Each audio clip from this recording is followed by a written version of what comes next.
सुप्रभात सभी को। चिड़िया की बच्ची, देखिए, मनोवैज्ञानिक तथ्यों पर आधारित ये चिड़िया की कहानी है और चिड़िया की बच्ची की भी कहानी है। इसके माध्यम से लेखक ने स्पष्ट किया है कि किस तरह से माता पिता के संबंध बच्चों से होते हैं, वो किस तरह से बच्चों की देख रेख करते हैं और बच्चे किस तरह से माता पिता भाई बहनों सगे संबंधियों से किस तरह से जुड़े रहते हैं और उन जुड़ाव में ही बच्चे सुरक्षित रहते हैं और अपने को सुरक्षित महसूस भी करते हैं। तो चिड़िया की बच्ची के माध्यम से जैनेन्द्र कुमार जी ने बच्चों के मनोवैज्ञानिक तथ्य को उजागर करते हुए बताया है कि किस तरह से बच्चे सुरक्षित रखने चाहिए और बच्चों को किसी भी प्रकार के किसी के लालच में भी नहीं आना चाहिए। समझ जाना चाहिए बच्चों को, दूसरे के जो उनको नुकसान पहुंचाता है उसके बारे में ज्ञात हो जाना चाहिए। तो देखिए, माधवदास ने अपनी संगमरमर की नई कोठी बनवाई है, उसके सामने बहुत सुहावना बगीचा भी लगवाया है। उनको कला से बहुत प्रेम है, धन की कमी नहीं है और कोई व्यसन छू नहीं गया है। सुंदर अभिरुचि के आदमी हैं। फूल पौधे रकाबियों से हौज़ों से लगे फव्वारों में उछलता हुआ पानी उन्हें बहुत अच्छा लगता है। समय भी उनके पास काफ़ी है। शाम को जब दिन की गर्मी ढल जाती है और आसमान कई रंग का हो जाता है, तब कोठी के बाहर चबूतरे पर तख्त डलवाकर मसनद के सहारे वह गलीचे पर बैठते हैं और प्रकृति की छटा निहारते हैं। इनमें मानो उनके मन को तृप्ति मिलती है। मित्र हुए तो उनसे विनोद चर्चा करते हैं, नहीं तो पास रखे हुए फरसी हुक्के की सटक को मुंह में दिए ख्याल ही ख्याल में संध्या को स्वप्न की भांत गुजार देते हैं। इस तरह की कहानी है। तो इसमें संपन्नता से भरा हुआ माधवदास का परिवार था और माधवदास बहुत संपन्न था, लेकिन उसके जीवन में एक कमी थी और उस कमी को पूरा करने के लिए वह कहाँ कहाँ अपने सुख को ढूंढता था, ये भी इस कहानी में बताया गया। तो आगे हम आपको प्रश्न अभ्यास के माध्यम से बताएंगे कि किन बातों से ज्ञात होता है कि माधवदास का जीवन संपन्नता से भरा था और किन बातों से ज्ञात होता है कि वह सुखी नहीं था। जैनेन्द्र कुमार द्वारा लिखित ये चिड़िया की बच्ची पाठ है। माधवदास का जीवन संपन्नता से भरा था। उसे संगमरमर का भवन बनवाया था। उसके पास बहुत धन दौलत थी, नौकर चाकरों की कमी नहीं थी। फिर भी वह सुखी नहीं था क्योंकि उसका महल सोना था, कोई वहाँ चहकता नहीं था, उसे मानसिक सुख प्राप्त नहीं होता था। माधवदास क्यों बार बार चिड़िया से कहता कि यह बगीचा तुम्हारा ही है? क्या माधवदास निस्वार्थ मन से ऐसा कह रहा था? स्पष्ट कीजिए। चिड़िया सुंदर और नादान है, उसे देखकर माधवदास का मन बदलता है, इसलिए उसे अपने पास रखना चाहता है। लेकिन ऐसा कहना निस्वार्थ मन से नहीं, अपने मन को सुख पहुंचाने के लिए था। इसलिए माधवदास चिड़िया को अपने पास रख करके अपने सुख और शांति प्राप्त करना चाहता था। ये निस्वार्थ भाव से कतई नहीं था। माधवदास के बार बार समझाने पर भी चिड़िया सोने के पिंजरे और सुख सुविधाओं को कोई महत्व नहीं दे रही थी। दूसरी तरफ माधवदास की नज़र में चिड़िया की जिद का कोई तुक न था। माधवदास और चिड़िया के मनोभावों के बीच क्या क्या अंतर थे, अपने शब्दों में लिखिए। माधवदास समझ रहा था कि चिड़िया उसकी बातों में आ जाएगी, उस पर धन दौलत सुख आराम का प्रभाव पड़ेगा। लेकिन चिड़िया भोली भाली थी, वह सिर्फ माँ का प्यार जानती थी। इसलिए वह बार बार कहती कि मैं घर जाऊंगी, मेरी माँ मेरी प्रतीक्षा कर रही होगी। किसी भी हालत में सुख सुविधाओं की लालच में पड़ना नहीं चाहती। इसलिए प्यारे बच्चों, आप स्वतंत्र रहें और स्वतंत्र रहकर अपने व्यक्तित्व का विकास करें। गुरुजनों की सानिध्य में, माता पिता के सानिध्य में रहकर अपनी उन्नति को खोजें और उन्नति की ओर अग्रसर हों, जिससे देश और समाज का कल्याण हो। कहानी के अंत में नन्ही चिड़िया का सेठ के नौकर के पंजे से भाग निकलने की बात पढ़कर तुम्हें कैसा लगा? 40, 50 या इससे कुछ अधिक शब्दों में अपनी प्रतिक्रिया लिखिए।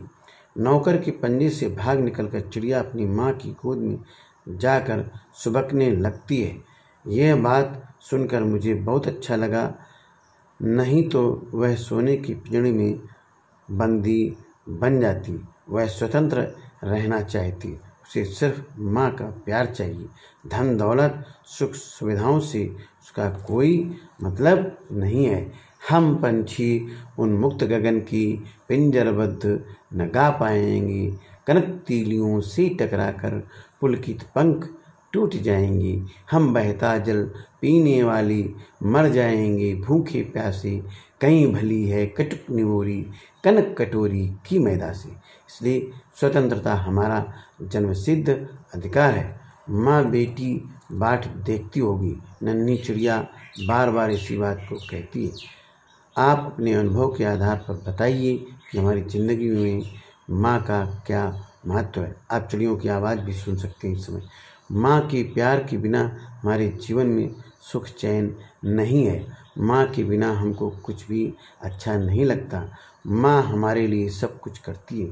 विशिष्ट स्वादिष्ट खाना खिलाती है, हमारे साथ खेलती है, लोरियाँ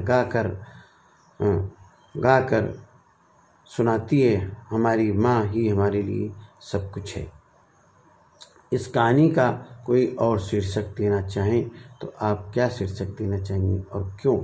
इस कहानी के लिए हम शीर्षक रखना चाहते हैं माँ की गोद, क्योंकि माँ इस दुनिया का वह प्राणी है जिसकी गोद में शांति, आराम, सुख प्राप्त होता है।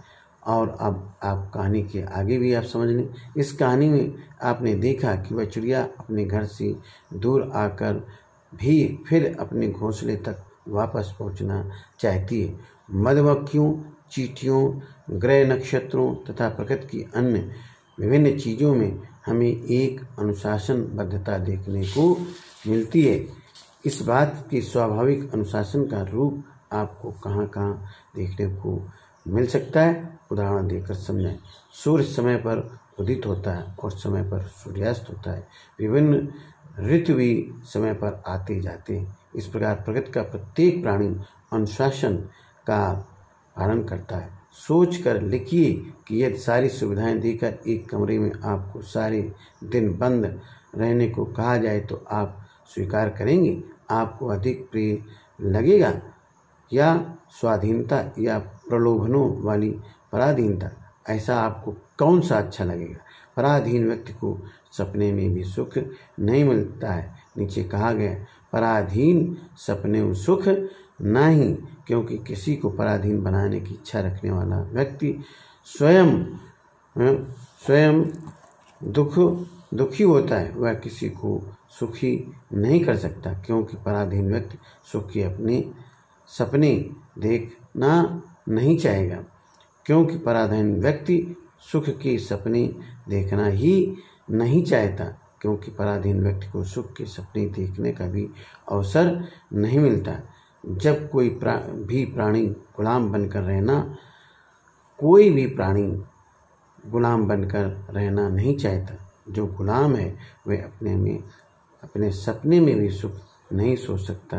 किसी ने सही कहा है, पराधीन सपने में सुख नहीं, वो कर विचार देखो मन माही। अनुमान और कल्पना, आपने गौर किया होगा कि मनुष्य, पशु, पक्षी इन तीनों में ही माएँ अपने बच्चों का पूरा ख्याल रखते हैं। प्रकृति की इस अद्भुत देन का अवलोकन कर अपने शब्दों में लिखिए। छात्र स्वयं सरल शब्दों में अपने लिखने की चेष्टा करें। और ये एक्टिविटी नंबर 1 हुई। भाषा की बात। पाठ में पर शब्द के 3 प्रकार के प्रयोग हुए। गुलाब की डाली पर एक चिड़िया आन बैठी, कभी पर हिलाती थी, पर बच्ची काँप काँप कर माँ की छाती से और चिपक गई। तीनों पर के प्रयोग 3 उद्देश्यों से। इन वाक्यों का आधार लेकर आप भी पर का प्रयोग कर ऐसे 3 वाक्य बनाइए जिनमें अलग अलग उद्देश्यों के लिए पर के प्रयोग हुए। गतिविधि नंबर 2। नौकर बाजार गया पर सामान लाना भूल गया। तोते के पर सुंदर होते, मेज पर कलम है। पाठ में तैने क्षण भर खुश करियो। 3 वाक्य ऐसे हैं जो खड़ी बोली हिंदी के वर्तमान रूप में तूने क्षण भर खुश करना लिखे बोले जाते, लेकिन हिंदी के निकट की बोलियों में कहीं कहीं इनके प्रयोग होते। इस तरह के कुछ अन्य शब्दों की खोज कीजिए। अयो आओ, मन्ने मैंने, करियो करना, आन आकर। इस तरह से प्यारे बच्चों, आपको मैंने चिड़िया की बच्ची जो कहानी है उसको, जिसके लेखक हैं जैनेन्द्र कुमार जी, उस पाठ के मैंने प्रश्नोत्तर आपको स्पष्ट किए और चिड़िया की बच्ची के माध्यम से आपको स्वतंत्रता की ओर, आज़ादी की ओर अग्रसर करता हूँ।